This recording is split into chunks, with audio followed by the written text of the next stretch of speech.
Now for what's trending in true crime. The attorneys for Delphi murder suspect Richard Allen want his trial date moved up from its scheduled October start date. Allen's charged with 2 counts of murder in the killings of Abby Williams and Libby German back in 2017. And in a motion filed by his defense team, his attorneys are saying that they want the pending murder case to take place within the 70 days of the ruling. Now, according to the Indiana Criminal Rule 4B, quote, a defendant held in jail on a pending charge may move for an early trial. If such motion is filed, a trial must be commenced no later than 70 calendar dates from the date of such motion.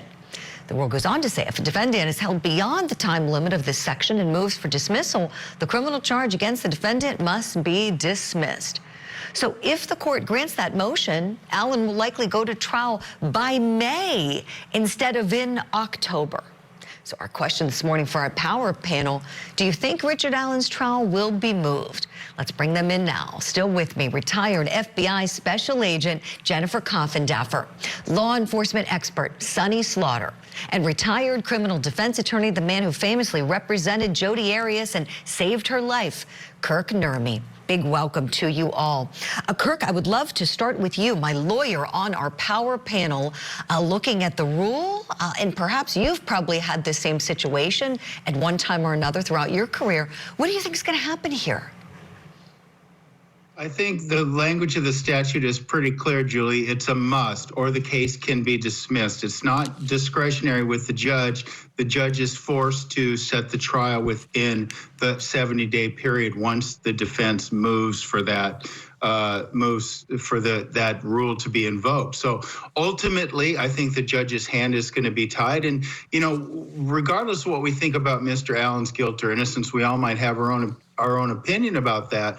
But ultimately, remember, we have a judicial system that's based on innocent until proven guilty. And in long-term incarceration, we have so many people that are awaiting trial incarcerated without having been found guilty. So provisions like these provide for that and should be enforced, and I think will be enforced. Kirk, appreciate it. And I agree with you that it will happen and this motion will be granted. I'm a little suspicious personally as to why, and I'm curious if my law enforcement experts on the panel are suspicious as well. Sonny, would you start us off on this conversation, please? Why do you think Richard Allen might want his trial date moved up so far in advance?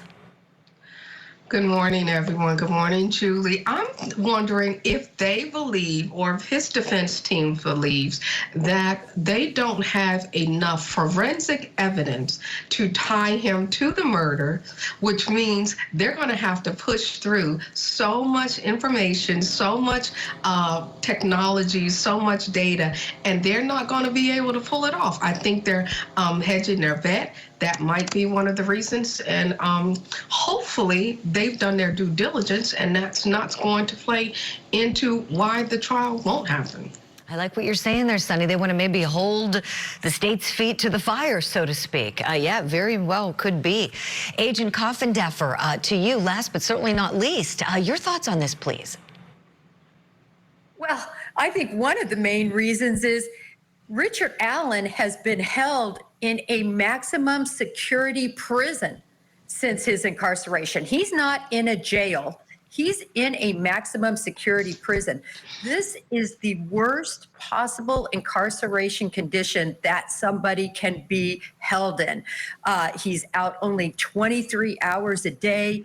His cell is completely locked up with just a hole. It's very difficult to communicate with his attorneys. His conditions are dire. And I think that in part is part of the reason he just wants this trial to happen. Excellent points. Jennifer, thank you for that. We'll leave it there for now. In other trending news, a Maryland family is outraged after a man is fatally shot in his apartment by police, all of which was caught on police body cam. Show me your hands. Show me your hands. Bring your over here. Show me your hands. Show me your... Shots fired. Officer Braxton Shelton was called to investigate a reported burglary in progress at the residence. And according to the body camera footage, Shelton did not announce himself as police before shooting Melvin J. within 7 seconds of him entering the apartment. A statement from the Maryland Office of the Attorney General reads, quote, "During the encounter, the officer discharged his service weapon, striking Mr. J., who was pronounced dead on scene. No officers were injured. 2 handguns were recovered from the scene, one in Mr. J's pocket and the other in the kitchen sink." Now, the family of Melvin J. has since announced their intention to sue the Prince George County Police Department. An investigation to determine whether Shelton should be criminally charged is ongoing. So the question we're asking our power panel, who do you think is in the wrong here? I have some more video I want to show to you all now. And Agent Coffindaffer, I would love for you to walk us through this. You've served on the SWAT team and done a whole lot throughout your FBI career. And there was something that stuck out at me and I know others on my Court TV team when we watched this video. Take a look at the way the officer is holding his gun. This is video from his body camera. And he's holding it to the side with one hand. Agent, is there anything wrong with that, in your opinion? Excuse me, yes.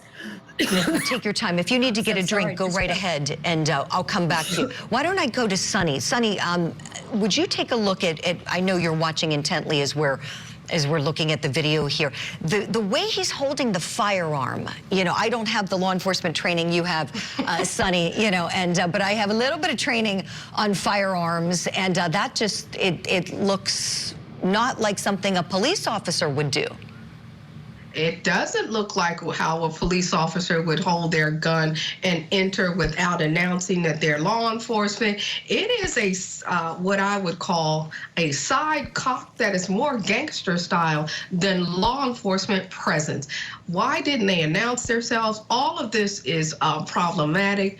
And the whole glove on the gun, I'm not sure what is going on here. I would really like to see the full body cam, but I think this is going to be problematic for Prince George County. I think there needs to be, well, I'm sure there's going to be more than one investigation. There's an internal investigation, and then if there's going to be a suit, of course, there'll be an external investigation, an IA investigation. I'm not sure what is going on here, but it does not look appropriate for law enforcement to enter this way and hold the gun that way. Sonny, thank you. Thank you. Right. And I have a feeling Agent Coffindaffer, who teaches firearms training all the time, is going to say the same. Agent. Yes, actually from A to Z, this is a good video on exactly what not to do. He does not stay behind the well of cover. He should have 2 hands on that gun. He shouldn't have gloves on because that means your trigger control is compromised unless you cut out the fingertip. He should be slowly not only knocking and announcing and saying police. There's no reason to enter. You should call that individual to you the minute he comes into sight and bring him to you so you maintain your cover. I don't think it's even going to be proven that he purposefully shot that gun. This is probably an AD, an accidental discharge from this film. Julie, it's horrific, and they need to get their checkbook out. Jennifer, thank you for that. Kirk Nurmi, I'd like for you to expound, please, on something that Jennifer touched on, the lack of announcing here, right? That's something really key. I know attorneys are going to look at that. Everyone assessing this case from the Attorney General's office is going to look at that. Not saying police going into someone's residence. Would you speak about the rights that Melvin J. had that day in his apartment, please?